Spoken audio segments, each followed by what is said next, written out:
Hi.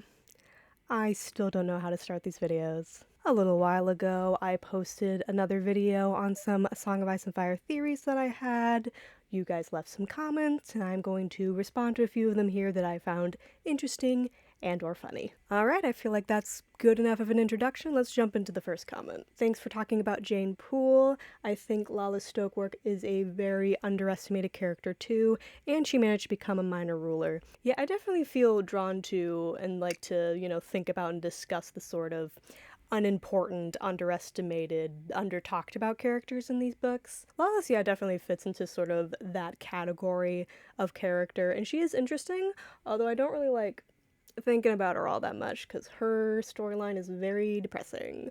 Alright, next up, regarding your Jeyne theory, could she possibly be able to recognize Mance? He was supposedly in Winterfell at the start of A Game of Thrones. I don't know how she would have come to know who he was, but you could at least be able to recognize him as Bale the Bard and connect the dots from there. Just a thought that occurred to me. Yeah, I don't know about that one. Even if she was able to figure out that those two singers were the same person, I don't know how she would know that then Bale the Bard is Mance. I mean, the only people that we know for sure know that fact are Mance and Jon, so I don't know how that information would have gotten to Jeyne. Although one thing I did think about, like, in regards to Mance being recognized is if Jeyne and Theon described Abel to Stannis, and Stannis was able to recognize Mance from that description, and then Stannis, who knows about Melisandre's powers, would be able to make the connection there that she did the body swap between Mance and the Lord of Bones. Of course, I don't know if Mance has, a distinct enough appearance for Stannis to make that leap in logic,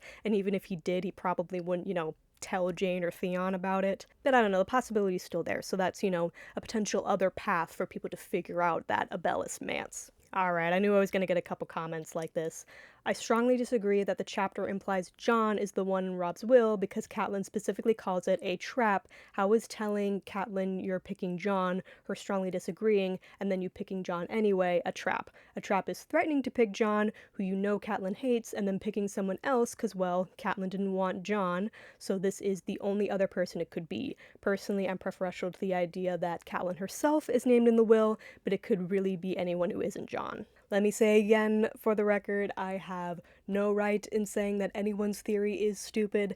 I myself have put some real long shots out there myself. I just find the idea of Jon being the one put into Robb's will is just a little bit ridiculous, especially if it actually is Cat that was put in the will. Especially if you're looking at the rest of that specific chapter. Like, Robb is making this will on the chance that he dies before he has an heir with Jeyne. So, presumably dying during this war. So whoever takes over for him is going to be taking on not just the role of the ruler of the North, but the leader in this northern army. So he needs someone who is able to lead this army, someone who has experience on the battlefield or, more importantly, is able to earn the respect of the soldiers and the generals of the army. So if Catelyn is named as Robb's heir in the will, then her treatment at the meeting where the will is presented to Robb's most trusted men doesn't really make much sense. First of all, Catelyn is being sent off to White Harbor, the farthest place that she could possibly be from the battlefield. So if he wanted her to potentially take over for him, wouldn't he want her by his side to learn more about this leadership position and to make a closer bond with the other people in charge? And then during the entire meeting, he is just belittling her constantly, sending her off without telling her beforehand, disregarding her wishes to go to River Run, just making her overall seem very powerless and that she doesn't have a say in the goings-on here. And, everyone is still mad at her for, letting the Kingslayer go, so even before this meeting, I don't think anybody would be willing to follow her, even if she was named in Robb's will. And in regards to Robb's trap here, if his whole goal was to convince Catelyn that if she didn't step up as his heir that he was going to choose Jon, if that was the case, why didn't he just say, I want to name you as heir, if you don't, I'll have to pick Jon?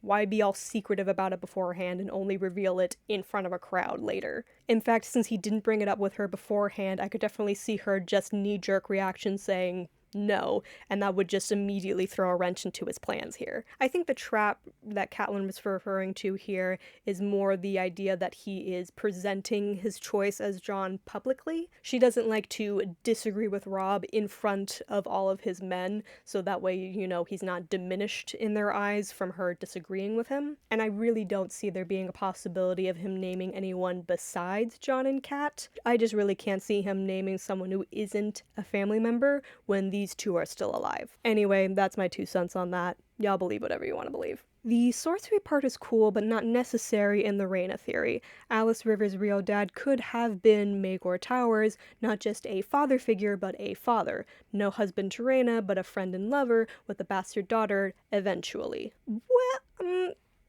let's do some quick math for just a second. So, Maegor Towers died in 61 AC, so that is the absolute latest that Alys could have been born if he was her dad. And in regards to my theory, it would be even older than that because she would have to, you know, make enough of a connection with him to name her son after him. And then the first time we see Alys is in 129 AC when Daemon takes Harrenhal. And so that means the youngest that Alys could be at that point, if Maegor was her dad, is 68. And she doesn't even look 40. And she gives birth to Maegor a year after that, so she would be 69. Nice. Yes, so maybe she could have been born normally, but there has to be some magic going on somewhere in that situation. I've seen a couple comments talking about my Dondarrion sigil shirt that I was wearing in the video and where I got it from. I got it from John Boy Designs on Etsy. They actually have shirts of like every single sigil, even the really minor houses. It's great. Definitely recommend. Okay, I am using the Alys Rivers theory for one of my A Song of Ice and Fire fics, if that's alright. Absolutely, send it to me when you are done. My email should be on my About page. Could you imagine the gnashing of teeth among fans if Jon isn't dead and it's just really hurt? Bro just ends up with a limp. What if that's why Wins is taking so long? He just got so annoyed with all the fan theories that he just rewrote the whole thing that Jon's alive the whole time. In regards to my pink letter theory, I've seen a couple people write that they think Mel wrote the letter in order to kill Jon so that way she could resurrect him for all of her Azor Ahai plans. Now, I'm not 100% against Mel writing the letter, but I haven't really seen a super convincing argument that she did. And if it's for the specific reason of Jon dying so she could bring him back, why doesn't she just, like, kill him directly? I mean, she's alone with him, like, all the time. She could just, like, you know, stab him or something and then bring him back before anybody notices. I don't think it has to be this convoluted of a plan to get Jon dead. The Red God's master plan. Resurrect Beric 6 times so that he can resurrect Catelyn so she can kill and then resurrect Brienne so that Brienne can swear the fealty of Tarth to Dany. I don't see any issues there. Now, to be fair, I brought up the whole Tarth thing as an excuse for Brienne to enter Dany's service, since they have no connection otherwise. I was not suggesting that this was the entire reason why this whole resurrection subplot was happening. I definitely think if Brienne is Lightbringer, she would be more involved in the whole, you know, potential peace talks or whatever battles are going to happen. The fundamental flaw in your analysis is that Joltik actually wrote the pink letter and is a secret Targaryen. My god. How did I not see this before? I have to delete the whole video. This is so embarrassing. And hey, Moonman commented. Love you, Moonman. Go check him out if you haven't already. His Stannis theory is crazy, and I love it. One of the things he mentions is the whole crow thing that I talked about, and I saw several other people commenting this as well, and yeah, I definitely could have phrased this section better. I kind of made it seem as though it is, like, impossible for anyone who is not a wildling to use the term crow. There have been a couple instances of crow being used south of the wall. I think someone else mentioned that urine was called one in like the Riverlands. And of course people in the north are aware of it at least, like how I mentioned Jeyne recognized the term crow. It's just very weird that the term crow comes up in the pink letter of all places when it's so rarely seen elsewhere south of the wall. Like, why would Ramsay or someone pretending to be him use crow when we haven't hasn't seen him use the term at all before. I think the best answer, no matter who the author is that the term crow was just used to agitate Jon more, since it's an insult of the Night's Watch rather than it, being authentic to Ramsay. Definitely could have phrased it better. Thank you all for bringing up that point. I think Jon Snow will become a Night's King figure, the ice to Dany's fire. Yeah, it definitely makes sense. There is some foreshadowing for that. Although, if Jon and Dany, become a couple in the books like they did in the show, then Dany would almost be the Night's King. Since, in this scenario, she's the one who's marrying a corpse. But, that's just a random thought that I'm throwing out there. Besides her having to know that Mance is alive and there are exactly 6 salt wives, I'm assuming you mean spear wives here, if Jeyne wrote the pink letter, why would she not mention Arya by name? It would make the letter much more compelling if Jon thought he would have to come down to save his sister. I do like the thought of it, just can't imagine it being true. That is a good counterpoint to my theory. I mean, in the first line I did talk about in the video how it's unlikely, but it is possible that she could have learned that information, through Theon or other sources. The idea I came up with for Jeyne not signing it off as Arya would be that maybe Jon wouldn't actually take her seriously, because if Arya is in Stannis' camp, Jon could see her as, being safe in that case. He doesn't know how dire the situation is, really. He just knows that Stannis was able to, fill his ranks a bit more with those northern men in, the mountains that he recruited. So I could see Jeyne assuming Jon wouldn't come down to save her if she told him the truth, or, the truth, but whatever. I could see in her desperation coming up with this lie that the situation is much worse with, Stannis dead, Ramsay actively hunting her down to try and make sure that Jon is convinced to come down. I know that's kind of a weak rebuttal, but people have not been taking Jeyne seriously the entire time. I could see her assuming that Jon would be the same. This one is a bit long to read. I'll put up the whole thing on screen here so you can pause to look at it if you want, but just going over all of the Targaryen women that have been passed over throughout their rule, which is so true. I honestly think that a huge component of the downfall of the Targaryens is their disregard for the women of the household. I mean, Rhaenys and the Dance of the Dragons is the obvious example here, but even something as simple as looking at all of the unhappy marriages that were forced on all these women that resulted in a lot of difficult childbirths and deaths and poorly raised children. Just a lot of the call is coming from inside the house kind of nonsense. And also, magical IVF is a great way to describe the theory I have going on with Rhaena. I'm definitely going to use that in the future. If Tyrek is a horse, Mance Rayder is a bell. Oh my god. Also, hi Glidus. Everyone say hi to Glidus. Thank you for commenting on my video so that way I can put you in the thumbnail for clickbait. Jon Snow died south of the Wall. I don't think they were in a hurry to burn his body. Well, the first white that they encounter is someone that changes at Castle Black. Sure, he died north of the Wall, but the magic was still strong enough for him to change a little bit south of the Wall. So maybe they would figure Jon wouldn't change, but I don't think they would be taking any chances, and they would definitely burn his body as soon as they could. George said he regretted killing a character too early and wrote himself in a corner. If his plan was to have Cat bring Jon back to life, this could be a problem.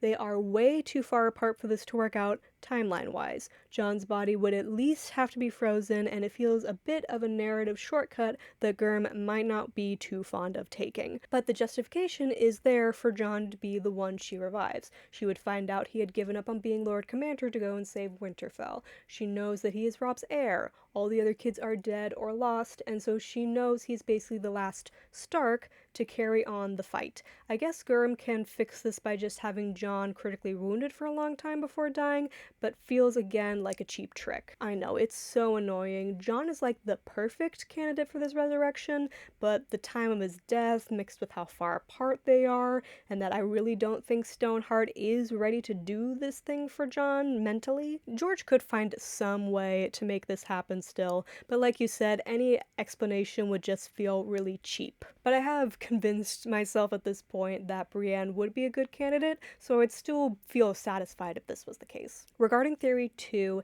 if it is Jeyne that sent the pink letter, then the pink wax might not even be conspicuous. She is a Bolton by marriage, pink wax might actually be the wax she is supposed to use. But if that's the case, it's weird that the Bolton sigil is not sealed on the letter. The Maester of the Dreadfort is there, so it would make sense that they would have access to the seal somewhere. So if Stannis was having her send this letter as Arya Bolton, it's even weirder that it's not officially sealed. But if Jeyne was sending it secretly, she could have, found the pink wax but wasn't able to locate the seal, and so she just worked with what she had. But that is a good point to bring up. I hadn't really thought about it before. I do not care how far-fetched it could be. I choose to hold that last theory as canon because my Queen Rhaena deserves something in this life. Repeat it again louder for the people in the back. Play Elden Ring. It's all the stuff from A Song of Ice and Fire turned up to 11. I've actually never played a From Software game in my life. They seem intimidating, but of course I have heard amazing things about all of them, so maybe I will give it a try at some point. In fact, maybe I could turn it into like a Let's Play series, if any of y'all would be interested in that. Although I would have to get a pretty enthusiastic yes to that question to try it out, because I don't think I could play it on my dingy little laptop, so I'd probably have to, buy a console I could play it on, and if I'm investing that much money into it, I gotta know that somebody is gonna watch. Brienne of Tarth equals Joan of Arc would give another meaning to Firewhite, as Joan was burned at the stake. And Joan of Arc's whole thing was that she was on, a mission from God. So, if Brienne is resurrected by R'hllor, she would now be on a mission from God. I have connected the two dots. It is now indisputable. I feel like all or most of your theories are based on female characters, which feels like an area slightly underrepresented by A Song of Ice and Fire theories. Yeah, it's interesting. I kind of realized in the editing process that this is like a theory video for the ladies, which is hilarious since, 85% of y'all are men, which I don't mind, by the way. I love you guys, and it's to be expected with the A Song of Ice and Fire fandom, but it can also sometimes feel like, my ladies, where are you? Officially requesting a video on Rhaena Targaryen, I had maybe heard of her once or twice, and you nearly made me her #1 fan with that last theory. That could be a fun video to make, although it probably would be me just gushing about Rhaena for however many minutes, since I don't think I have any more real hot takes about her. But if y'all would be interested in that, let me know, I'd be totally down. Close, but Brienne is actually Nissa, to be killed by Jaime in a trial by combat, thus forging Lightbringer. I don't hate the idea of Jaime being Lightbringer. I mean, there is some foreshadowing that he's going to be involved in the Long Night somehow, and I don't think he can be Azor Ahai, but anything's possible. But I really don't like the idea of Brienne being Nissa. I feel like the inclusion of Nissa in that story is kind of more to show that Azor Ahai is not 100% a hero or a good guy. There is a darker side to him, and representing that some things need to be sacrificed in order to stop the Long Night. But the idea of there just being one person, whether it is a man or a woman, that has to be killed specifically in order for this weapon to be created, I mean, for Brienne, one of the few decent characters in the story, to have her whole point just to be killed off to make another character stronger, I don't really like that idea, and I don't really feel like that is what George is going for. Small correction, Rhaenys father was Aenys the First, not Aerys the First, who reigned 200 years after conquest. Did I really say Aerys and not Aenys? Hold on. Rhaena Targaryen, eldest child of King Aerys the First. They ask you how you are, you just have to say that you're fine when you're not really fine, but you just...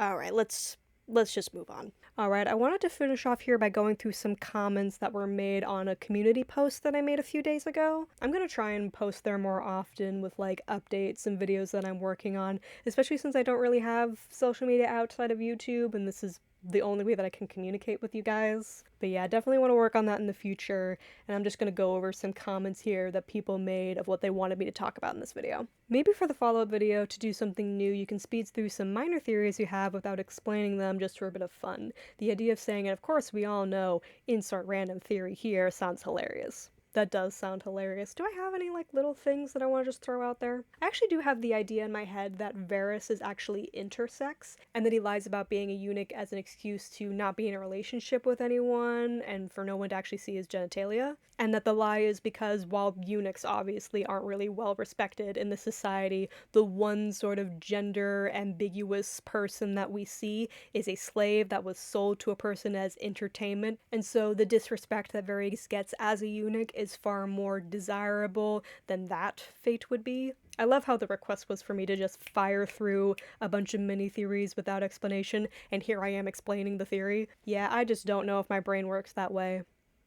Although, of course, we all know that Lyanna is a horse. Anyway, can we continue on the river theories with Tyrion and all the Daenerys / Phaegon etc. theories? I love them so much. I don't think I have anything new to say now, although I am planning on rereading Dance of Dragons soon for a project that I have coming up, so maybe I'll come up with something new after that. Because while overall I really don't like Tyrion's chapters in A Dance with Dragons, I do think the river adventure part of it is one of the most fascinating sections in A Song of Ice and Fire, just personally. Curious about your thoughts on the mechanics of Jon's resurrection, if you think Shireen being burnt alive is what will resurrect him, how Stannis could possibly get back in time to burn her himself, if we're meant to take Gurm at his word on that definitely happening, whether he'll be a white or even a walker for a short time before becoming human again, that sort of thing. I don't know how much of a hot take this is, but personally, I don't think Shireen being burnt alive is going to have anything to do with Jon's death. If it is still going to happen, I feel like it would happen at the Night Fort when they eventually get there,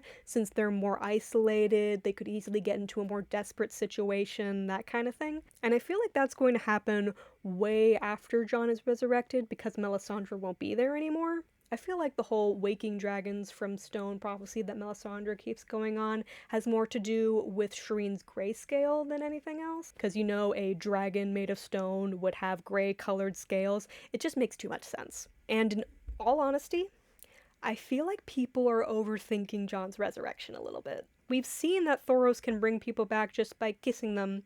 We haven't seen any indication that Melisandre can't just do exactly the same thing. I do still think that Jon warged into Ghost, him saying his name right before he died, is just too much of a coincidence. But I feel like that process is happening just so Jon holds on to a bit more of his mind than he would otherwise. We've seen with the Firewhites that have come back so far that they're very fixated on whatever was happening when they died. Beric died during the mission that Ned Stark gave him, so he's continuously trying to fulfill that mission. Catelyn was killed because of Freys and Lannisters at the Red Wedding, so she's constantly getting revenge on Freys and Lannisters. Jon warging into Ghost could keep him from fixating on those final moments too much, and it could also be an experience that gets him in touch more with that inherent Stark magic that he has, being able to warg more easily from now on. But anyway, that's my 2 cents on that. Even though I said that people might be overthinking Jon's resurrection, I do like all of the ideas that come out of that overthinking, because it's led to a lot of interesting ideas, like Shireen being burnt and her grayscale and all that. Hightower is a glass candle, and in reply to that, I think one could actually make a good case for that. We know that the High Tower is built on a top of some sort of structure made of oily black stone, the same stone Valyrians used to build, and glass candles are obsidian, which is both linked to the Valyrian magic as well as sometimes looking oily and black. So the whole building is just one big glass candle. Is that why the current Lord Hightower is apparently gone insane and him and his daughter are like locked up in the tower all the time reading through magic texts? They're just like constantly sending out and receiving messages from other people with glass candles? Now I'm just imagining Quaithe one day just barging in like, can you two shut the fuck up for like 5 minutes? I am trying to say some cryptic crap to this 14-year-old dragon queen. Thank you very much. And those are all of the comments that I have time to go over with you all today. But I encourage you all to go and check out the rest of the comments on the video. There are some really good ones that I didn't have time to get into, especially the longer ones. But trust me, I did read through all of them. For better or for worse, I do read through all of my comments, and I really appreciate all the ones that you have left. The next video that I'm planning on making doesn't have anything to do with A Song of Ice and Fire. I actually plan on talking about the TV show Dark. I don't know if any of y'all will be interested in that, but if you are, look forward to that coming soon. But after that, I do have a pretty big A Song of Ice and Fire concept that I'm going to be working on that's actually probably going to be an entire video series, so look forward to that coming soon. If you enjoyed this video, I'd really appreciate y'all liking and subscribing to see more from me. It really helps me out being such a small channel, and I appreciate you guys. And once again, thank you all so much for watching, and I hope you will join me for my next video, even if it has nothing to do with A Song of Ice and Fire. Bye!